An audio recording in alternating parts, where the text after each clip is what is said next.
100 बीघा जमीन पर बनेगी विशालकाय गौशाला और गौ चिकित्सालय। जी हां, राजस्थान के चित्तौड़गढ़ शहर के लालजी का खेड़ा गांव में आने वाली 11 जनवरी से 14 जनवरी तक गौ सेवार्थ अनूठा कार्यक्रम होने जा रहा है। यहां 100 बीघा जमीन पर विशाल गौशाला और गौ चिकित्सालय बनने जा रहा है, जिसकी शुरुआत 11 जनवरी को एक विशाल गौ शोभा यात्रा से होगी। वही गौ सेवा के लिए नानी बाई का मायरा कथा का महा आयोजन होगा। कथा के आखिरी दिन यानी मकर संक्रांति पर्व पर 101 गौ भक्त नानी बाई का मायरा भरेंगे। इससे प्राप्त होने वाला चढ़ावा यहां बनने वाली 100 बीघा जमीन की विशाल गौशाला और गौ चिकित्सालय पर खर्च होने वाला है, जिसका उद्देश्य बीमार और घायल गोवंशों के लिए हॉस्पिटल बनाना है, जहां गोवंशों का इलाज हो सके। यहां गोवंश के लिए आईसीयू वार्ड और एम्बुलेंस सहित उपचार सुविधा उपलब्ध होगी। गौ सेवा के इस कार्यक्रम में गुजरात के पंडितों सहित सूरज कुंड धाम के प्रसिद्ध संत अवधेशानंद चैतन्य ब्रह्मचारी महाराज जी भी इस महोत्सव में पधारेंगे। सत्संग का यह पूरा कार्यक्रम व्यासपीठ संत आरएएस अधिकारी राकेश पुरोहित के मुखारबिंद व सानिध्य में आयोजित किया जाएगा। जानकारी के अनुसार बता दें कि गौ स्वार्थ इस महोत्सव की शुरुआत 11 जनवरी सुबह 9:30 बजे गौ शोभा यात्रा से होगी। इसमें 151 महिलाएं कलश लिए और 1100 गोभक्त संकीर्तन करते चलेंगे। 4 दिन तक रोज सुबह 7 से 9 बजे गौ पुष्टि सुरभि यज्ञ होगा। आखिरी दिन 14 जनवरी मकर संक्रांति पर दोपहर 1 से 3 बजे तक नानी बाई का मायरा भरा जाएगा। विभिन्न गांवों से करीब 101 गोभक्त मायरा भरेंगे। इस दौरान ढोल ढमाकों के साथ 2 क्विंटल गुलाब के फूलों की वर्षा की जाएगी। आइए दिखाते हैं गौ स्वार्थ इस महोत्सव को लेकर क्या कुछ कहना है आयोजक संत राकेश पुरोहित का।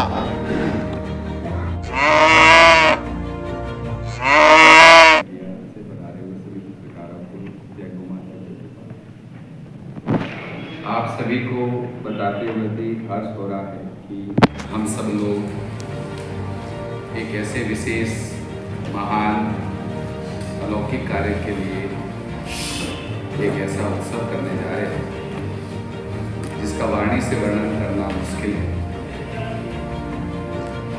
वस्तुतः सभी लोगों के मन में एक जिज्ञासा है कि भारत माता को किसी ने देखा नहीं, लेकिन सभी लोग भारत माता की जय बोलते हैं।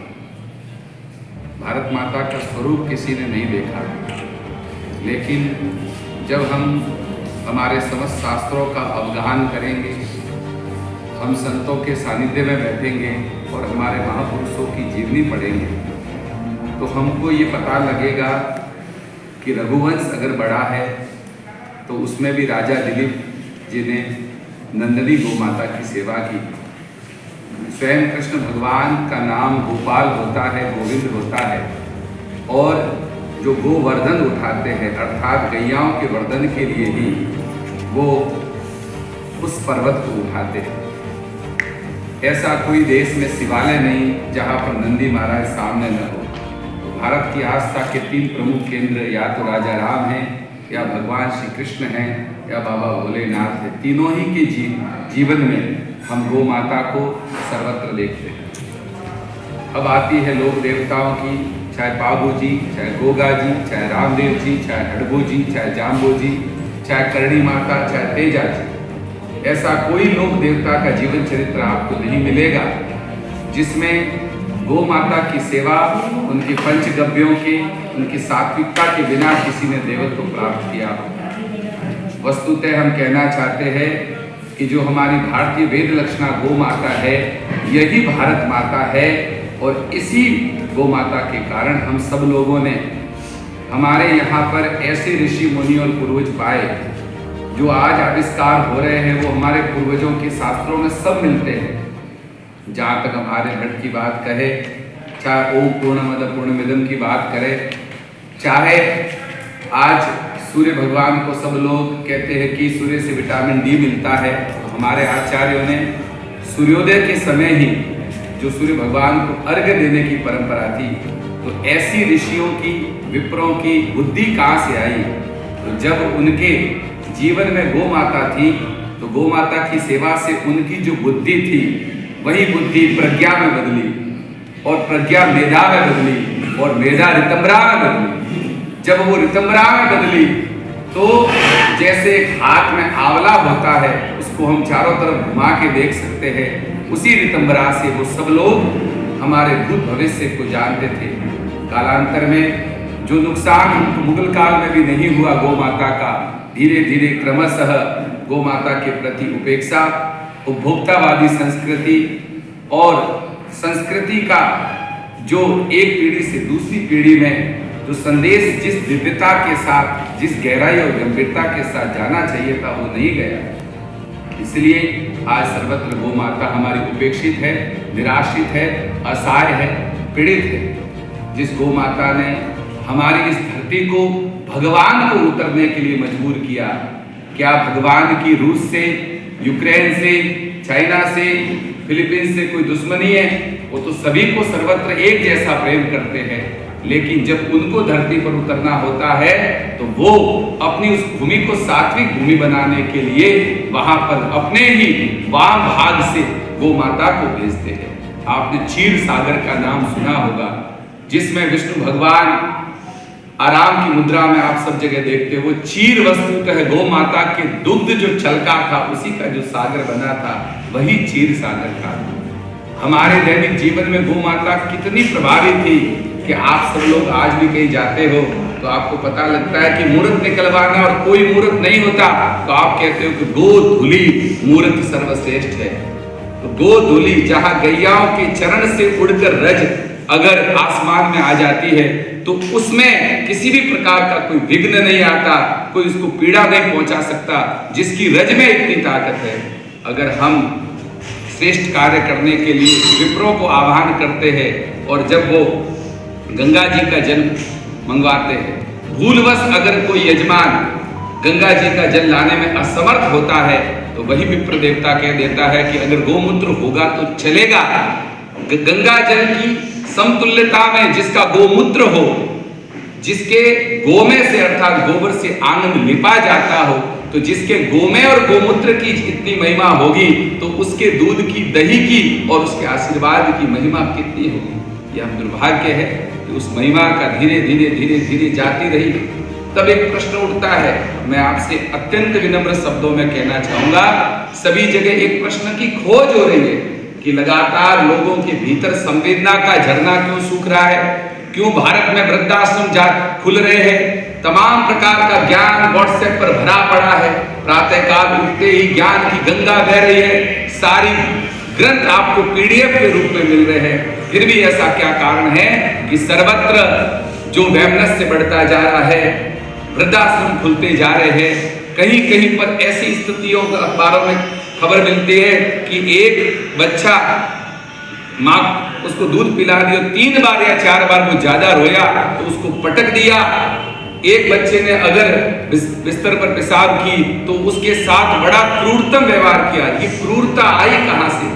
इस प्रश्न पर न कोई लिख रहा है, न कोई बोल रहा है। ऐसी क्या बात थी कि हम भारत में प्रत्येक दिन हम प्रतिपदा को मनाते हैं, हम द्वितीया को भाई दूज मनाते हैं, तृतीया को अक्षय तृतीया मनाते हैं, चतुर्थी को गणेश चतुर्थी मनाते हैं, पंचमी को लाभ पंचमी और ऋषि पंचमी मनाते हैं, छठ को ऊप छठ मनाते हैं, सप्तमी को शीतला सप्तमी मनाते हैं, अष्टमी को जन्माष्टमी मनाते हैं, नवमी को राम नवमी मनाते हैं, दसवीं को दशहरा मनाते हैं, 11वीं को एकादशी मनाते हैं, 12 को द्वादश मनाते हैं, त्रयोदशी को हम शिवरात्रि मनाते हैं, चतुर्दशी को हम अनंत चतुर्दशी मनाते हैं, पूर्णिमा को गुरु पूर्णिमा मनाते हैं और कहां तक है अमावस्या को भी मौनी अमावस्या मनाते हैं। इतना दिव्य विचार किसके आया था? भारत में प्रतिदिन त्योहार था, भारत में इतने उत्सव, कारण आज हम जाएंगे तो विदेशी जो आप पश्चिम के देश जिनको आप विकसित विकसित विकसित कहते हो, वहां पर डिप्रेशन के लोगों का आंकड़ा निकालिए, वहां की आत्महत्याओं का आंकड़ा निकालिए। भारत में हर कोई भी सीजन आए तो हमारे ऋषियों ने ऐसी व्यवस्था की है कि व्यक्ति समूह के रूप में इकट्ठे हो। हमारे देवालय मेला क्यों होता था? जहां मेल हो वही मेला हो, अपने दुख दर्द बांटते थे। एक एक हमारे यहाँ पर किसी व्यक्ति की मृत्यु पर 12 दिन का क्यों शोक? क्योंकि एकदम से व्यक्ति को आघात लग जाता है तो समाज के, परिवार की, कुल के, मोहल्ले लोग आते उसको दर्द को साझा करते थे। ये सब दिव्य विचार किसने लाए? अगर इसके मूल में जाओगे तो केवल एक उत्तर मिलेगा और वो मिलेगी हमारी जगत जननी पूज्या गौ माता। अगर हम संवेदना को बचाना चाहते हैं, प्रेम को बचाना चाहते हैं, सहानुभूति को बचाना चाहते हैं, करुणा को बचाना चाहते हैं, सत्य को बचाना चाहते हैं, प्रेम को बचाना चाहते हैं, जो कुछ बचाना चाहते हैं, अगर उसके लिए किसी को मूल में काम करने की आवश्यकता है तो हम सब लोगों को गौ माता के लिए आगे आना चाहिए। ये हमारी धरती का मूल है। कहां तक कहे बंधुआ आपको, पृथ्वी का एक पर्यायवाची है गो। पृथ्वी का एक पर्यायवाची है गो। गो का मतलब पृथ्वी होती है। वस्तुतः इस संपूर्ण पृथ्वी का प्रतिनिधित्व करने वाला कोई जीव इस धरती पर है तो वो हमारी गो है। उसके अंदर सब कुछ है। कभी आप भारतीय वेद लक्षणा गो माता को ध्यान से देखिएगा, जैसे हमारे पृथ्वी में किसी एक भाग में भूकंप आता है तो दूसरी जगह प्रभावित नहीं होती, तो गो माता को कभी ध्यान से देखना, वो इस बात को बताने के लिए अपने शरीर का केवल एक अंश हिलाती है। उसमें भी भूकंप आता है तो उसकी दूसरी तरफ नहीं हिलती। लेकिन क्या हम अपना एक भाग हिला सकते हैं? धरती पर कोई ऐसा जीव नहीं है जिसका एक भाग हिलता हो। केवल वो बताती है कि मैं पृथ्वी का प्रतिनिधित्व करती हूँ। तो हम सब लोग उसी भावना को मद्देनजर रखते हुए, दूसरा बिंदु में यहाँ के पत्रकारों के दिमाग को आश्चर्य और सुखद आश्चर्य होगा। माँ मीरा यहाँ से गई, मुझे अत्यंत कष्ट और दुख के साथ कहना पड़ता है कि आप मीरा जी के जीवन का इतिहास उठा के पढ़ोगे तो वो यहाँ से बहुत, जब उनको भक्ति मार्ग में कष्ट मिले तो उनके अश्रु गिरे, तब वो यहाँ से गए। तो हम सब जानते हैं कि एक भक्त सबसे ज्यादा प्रसन्न कब होता है? जब उसका इष्ट प्रसन्न हो। तो उनका इष्ट गिरधर गोपाल है और गिरधर गोपाल की इष्ट गैया मैया है। तो अगर हम मीरा जी का आशीर्वाद पुण्य प्राप्त करना चाहते हैं तो गोपाल को प्रसन्न करें, और गोपाल को प्रसन्न करना है तो हम गो माताओं को प्रसन्न करते। अगर इस पूरे मेवाड़ मंडल में हम सब लोग चाहते हैं कि आनंद ही आनंद हो, अपार आशीर्वाद समृद्धि हर प्रकार से हो, तो हम लोगों को मीरा मैया को प्रसन्न करने के लिए भी अंततः केवल गो माता की ही सेवा करनी पड़ेगी। आने वाली 11, 12, 13, 14 एक तैयारी चल रही थी पिछले 2.5 वर्ष, जो किसी को पता नहीं थी। लगभग 225 के आसपास लगभग सारे ब्लॉकों में कथा चलती रही।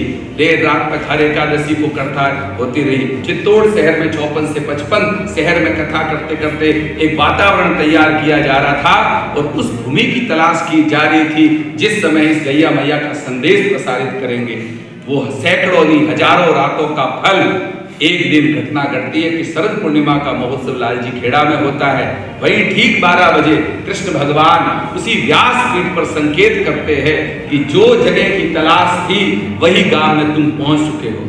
जब हमने भगवान से अनुमति मांगी तो उस जगह की तलाश होती है। और ऐसी दिव्य क्रांति कि वहां जब लोगों को ये बात कही गई, हमारे आसपास के सारे भक्त इसमें लग गए। और हमने सोचा आज पूरे चित्तौड़ में कहीं पर भी आप गौ माता घायल बीमार दिखती है, आप फोन करो तो कोई एम्बुलेंस से लेने वाला नहीं, कोई उनके लिए धन्वंतरी विभाग नहीं है, कोई उनके लिए आईसीयू वार्ड नहीं है। आज पूरे चित्तौड़ संपन्न होते हुए हर दृष्टि से किसी ने बीमार गौ माताओं के लिए आखिर चिंतन क्यों नहीं किया, क्यों घायल के लिए नहीं किया। तो ऐसी लीला हुई कि चित्तौड़ से मात्र 2 से 2.5 किलोमीटर दूर नंदिनी गौशाला है, जहां पर अभी गोवंश तो कम है, लेकिन वहां के हमारे जो मुकेश जी गुर्जर है, वर्तमान में वहां के सरपंच है। भगवान की कृपा से वृंदावन चले, इनका हृदय पिघल गया। और कहां तक है लालजी खेड़ा, लक्ष्मीपुरा आसपास के गांव वर्तमान में सुबह 5:30 बजे प्रभात फेरिया कर रहे हैं। सैकड़ों गांवों में पीले चावल दिए जा चुके हैं। रोज एक बस भर के जाती है दूसरे गांव में, गली गली में प्रभात फेरी करती है। फिर उस गांव में एक तस्वीर के माध्यम से, फिर नारियल के माध्यम से, पीले चावल के माध्यम से उनको आह्वान किया जाता है। अब आपको बता दें साथ ये आह्वान क्या है कि आज से 500 वर्ष पहले जब जूनागढ़ में नरसिंह जी हुए, भरोसे की महागाथा, जिनके जीवन में भगवान के शरीर 52 बार प्रकट हुए, 52 बार प्रकट हुए और पूरा जीवन उनके भरोसे क्या था, उस भरोसे की महागाथा के आधार पर जब ठाकुर जी द्वारिकाधीश अपने करोड़ों यादवों के साथ उस अंजार की धरती पर प्रकट हुए थे, तो उस समय नानी बाई के आंखों में आंसू थे। और इस बार आंसू हमारी जगत जननी गौ माता के हैं। उस बार आंसू पहुंचने द्वारिकाधीश आए थे। और इस बार हम आप सब लोगों से निवेदन करते हैं कि आप गांव गांव से मायरा लेके आइए, उस दिन संयोग है एक मणिकांचन कि जिस दिन इस कथा का समापन 14 तारीख को है, उस दिन दान का दिवस है, विशेष करके गोदान का दिवस है, वो मकर संक्रांति है। सभी लोगों को ऐसी आशा और उम्मीद है कि लगभग 101 गांवों से मायरे आएंगे। कोई गेहूं लेके आएगा, कोई जौ लेके आएगा, कोई राशि लेके आएगा। अगर सावरिया सेठ की, मीरा मैया की, कृष्ण भगवान की, गो माता की कृपा रही तो हम आने वाले समय में यहाँ पर एक ऐसी हाइड्रोलिक्स लिफ्ट वाली एम्बुलेंस भी लाएंगे। अभी हमारे पास व्यक्तिगत रूप से किसी भी प्रकार का कोई फंड नहीं है, न हमारे पास किसी ने अभी तक कोई घोषणा की है, न हमारे पास कोई पहुंचे है, लेकिन भरोसा की कहानी है। सावरिया जी को भी, नरसिंह जी को भी भरोसा था, तो उनके दास को भी भरोसा है कि ये लीला इस धरती पर होके रहेगी। तो 11, 12, 13, 14 तारीख को वहां पर आप सब लोग ग्राउंड रिपोर्ट पर जा सकते हो। वहां पर बहुत बड़े विशाल पांडाल लग रहे हैं। वहां पर गो माता के साथ इस प्रकार के आकर्षक सेल्फियां लग रही है, गो महिमा की आर्ट गैलरी लग रही है, और अपने शरीर के भार के बराबर अगर कोई तुलादान करके गो माता को अर्पित कर देते हैं तो उसे गंगा जी में अलग से स्नान करने की आवश्यकता नहीं है। वो तत्क्षण पाप से मुक्त हो जाता है। बाद में पाप करें तो उसकी वो जाने। तो आप सब लोगों से आग्रह है कि आप सब लोग भी 11, 12, 13, 14 उस महान कुंभ को, एक कुंभ तो हो रहा है अभी प्रयागराज में, वहां संतों का कुंभ है, और यहाँ इस बार गो भक्ति का कुंभ है। उस कुंभ में आप भी अवगान करें। हो सकता है आप प्रयागराज न जा सको तो हम भगवान के भरोसे बोल रहे हैं, इस कुंभ में आकर भी अगर आप डुबकी लगा लोगे तो ठाकुर जी आपको वही आशीर्वाद देंगे जो आपको कुंभ में जाने से मिलेगा। पूछा है ये सारी जो यात्रा चल रही है कि आज इतना गोवंश निराशित, असहाय, उपेक्षित है, यह कली काल का वो प्रभाव है कि जिस माँ ने हमारे पूर्वजों को सींचा, पाला, पोसा, पता नहीं कौन से कलयुग की हवा लग गई कि वो रात को जिस दिन आई होगी और दरवाजा बंद किया होगा, तो हम सब लोग ही दोषी हैं। इसके पीछे कोई और दोषी नहीं है। पहले घर छोटा होता था, आंगन में 30-40 गैया होती थी, तब भी पल जाती थी। आज घर बड़े हो गए, गाड़ियां हो गई, संपन्नता हो गई, हम उपभोक्तावादी संस्कृति की ओर जा रहे हैं और अपने मूल से छूट रहे हैं। तो इसके मूल में दोषी हम सभी है।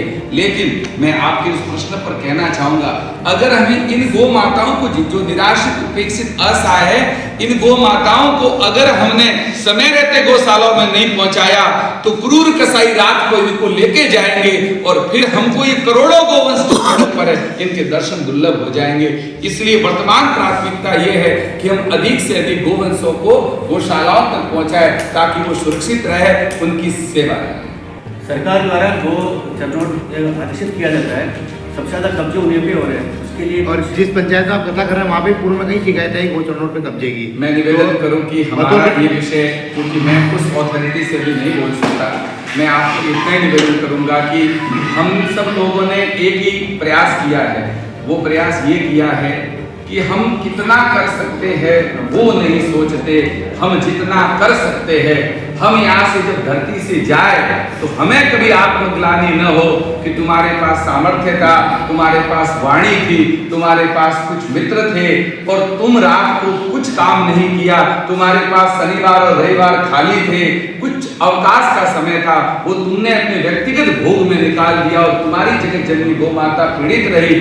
तो हम व्यक्तिगत रूप से ये कह सके कि नहीं, अपने से जो बन सके वो कर सके, इसलिए हम औरों की नहीं कहते, हम तो ये कर सकते हैं कि हम जितना कर सकते हैं वो हम करें। कार्यक्रम की रूपरेखा थोड़ा कैसे शुरुआत होगी? कार्यक्रम की रूपरेखा हम ठीक 11 तारीख को 9:30 बजे 4 भुजाजी मंदिर, लालजी खेड़ा, वहां पर 551 कलश जो कि पहले से निर्धारित हो चुके और माता बहनों में इतना उत्साह है कि 551 कलश हमारे जा चुके हैं और माताएं सब तैयारी करें। 551 कलश और उसके साथ 1100 भक्त, लगभग 1500 भक्तों के साथ दिव्य गो शोभा यात्रा, उसका नाम है गो शोभा यात्रा। तो गो शोभा यात्रा के साथ सब भक्त 4 भुजा जी से दिव्य हरिनाम संकीर्तन के साथ लालजी खेड़ा की नंदिनी गौशाला के बाद उस प्रांगण में आएंगे। तत्पश्चात वहां पर गो पूजन होगा। गो पूजन होने के बाद वहां पर कथा ठीक अभिजीत मुहूर्त से पहले हम प्रवेश कर जाएंगे और पहले दिन की कथा में चूंकि इतनी विशाल शोभा यात्रा है 12 बज जाएंगे और दूसरे, तीसरे और चौथे दिन की कथा प्रतिदिन 11 बजे से 4 बजे तक रहेगी। साथ ही साथ अंतिम दिन की जो 14 तारीख की कथा है उसमें लगभग 1 से 2 बजे के बीच में जब उधर नानी बाई कह रही होगी कि अगर भात बनने के लिए अगर तुम्हारा सावरिया तुम्हारे नाथ नहीं आए तो मैं सरवरिया में डूब मरूंगी। और उधर 1000 हाथी, जिस पर एक हाथी पर सोने की हौदी है, उसके पीछे 10,000 घोड़े जिन पर चांदी के छत्र है, और हजारों करोड़ों यादवों के साथ ठाकुर जी पधार रहे हैं। जैसे ही वो कृष्ण भगवान उधर मायरा भरने आएंगे, उसी समय उस पांडाल से जो सबसे बड़ा मायरा भरेगा उसकी पहली एंट्री वहां से ढोल धमाकों के साथ, हजारों पंखुड़ियों गुलाबों के साथ फिर एक एक करके मायरा आता जाएगा। जो मायरे भरेंगे उन सबकी नाम होंगे वो 13 तारीख की शाम तक ले लिए जाएंगे। 14 तारीख को दिव्य मायरे, वो मायरे शाम तक रात तक कितने चलते हैं वो सब वहां होगा। वहां पर बार कोड की भी व्यवस्था होगी, कुलादान की भी व्यवस्था होगी। ये सारा का सारा कार्यक्रम की रूपरेखा होगी। प्रतिदिन वहां पर गुजरात से आने वाले गो विशेष ऐसे विप्र लोग जो गोनिष्ठ है, उनको गुजरात से इसलिए आह्वान किया है कि उनकी गोनिष्ठा लंबी है और उन्होंने कई गो माता के अनुष्ठान करवाए हैं, तो उनको स्पेशली इसलिए बुलाया है कि हम सब लोगों को गो पूजन की एकदम विधिवत पद्धति भी मालूम पड़े। वो सब लोग भी 10 तारीख की रात को यहाँ पर आ जाएंगे। ये सारी रूपरेखा है। हम सब लोगों ने जाकर पीले चावल, नारियल दिया और उन्होंने अपनी स्वीकृति और उन्होंने कहा कि हम भगवान की कृपा से अवश्य वहां पर आएंगे। शेष ठाकुर जी की इच्छा होती है, शरीर के धर्म होते हैं, लेकिन पूज्य महाराज जी की सहमति के बाद, नारियल हाथ में लेने के बाद, पीले चावल लेने के बाद ही हम सब लोगों का ऐसा नियम है कि किन्हीं भी मत संतों को जब तक उनकी सहमति नहीं होती तब तक हम फोटो नहीं लगाते। और संभवतः आपके पास कहीं ना कहीं व्हाट्सएप पर वीडियो भी आ गया होगा जिसमें हम महाराज जी के पास गए थे, तो उनकी सहमति भी आ गई है। आज उनसे बात होगी कि वो 11, 12, 13, 14 में हमको कितने दिन देते हैं, अंतिम दिन देते हैं, शोभा यात्रा में आते हैं, 4 दिन रहते हैं, वो जैसी आज महाराज जी की अनुमति। सभी का बहुत बहुत धन्यवाद। और सभी के लिए अल्पाहार की व्यवस्था है।